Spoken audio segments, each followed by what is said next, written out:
My name is Megan Harper. I'm 20 years old and living in Boulder, Colorado. I'm a junior at the university here, and most days I just try to keep my head down and get through the chaos of student life. I'm the kind of person who likes things in order. I like knowing my schedule, I like my things neat, and the only real rebellion in my life is that my car is a total fishbowl. With no tinted windows, everything inside is on display for everyone to see. That particular morning, I was running late for a big organic chemistry exam. My nerves were shot, and as I parked inside the bottom level of the campus parking garage, I climbed into the back seat to finish getting ready. I was putting on deodorant and running through flashcards aloud, not even caring if anyone walked by and saw me. My car was surrounded by empty spaces, giving me enough room to open my door and collect myself for a few more desperate moments. Just as I was calming down and breathing steadily, a souped-up old sedan screeched into the spot next to mine, far closer than it needed to be. My heart skipped. There were at least 4 empty spots in a row, almost like the whole garage was waiting for an event that still hadn't started. I thought maybe whoever owned the car would recognize how squished their parking job was and try again. But no, the engine cut, and a girl my age stepped out not gently, but by flinging her door wide open. I heard a sharp metallic thud.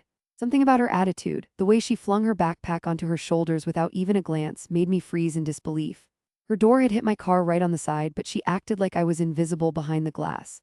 Then as she turned, her overstuffed backpack dragged across my side mirror, leaving a fresh scrape. There was no apology, no glance, nothing.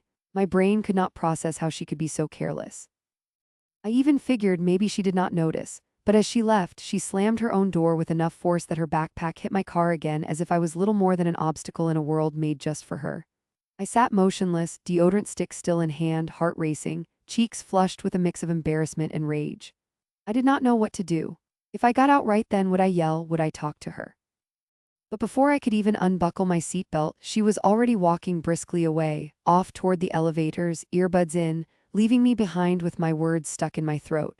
I waited a moment, then climbed out.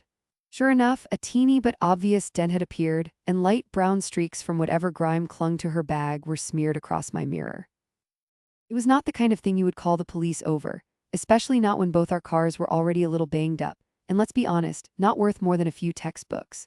But it was so unfair. My mind kept returning to that sound of her door hitting mine and her total lack of awareness, like the world revolved around her. My urge to get even grew stronger by the second. At first, I did nothing except curse under my breath and try to talk myself out of caring. This is so petty, I thought, but then I looked around again and the emptiness of the garage pushed my anger further. There were so many open spaces, yet here I was, boxed in by a person who acted like nobody else mattered. I opened my own door gently at first, but curiosity got the better of me. I looked at her paint job, already chipped in places, and wondered what it would feel like to leave a mark that would remind her to pay attention. The first time I did it, my door bumped hers, leaving the faintest scuff.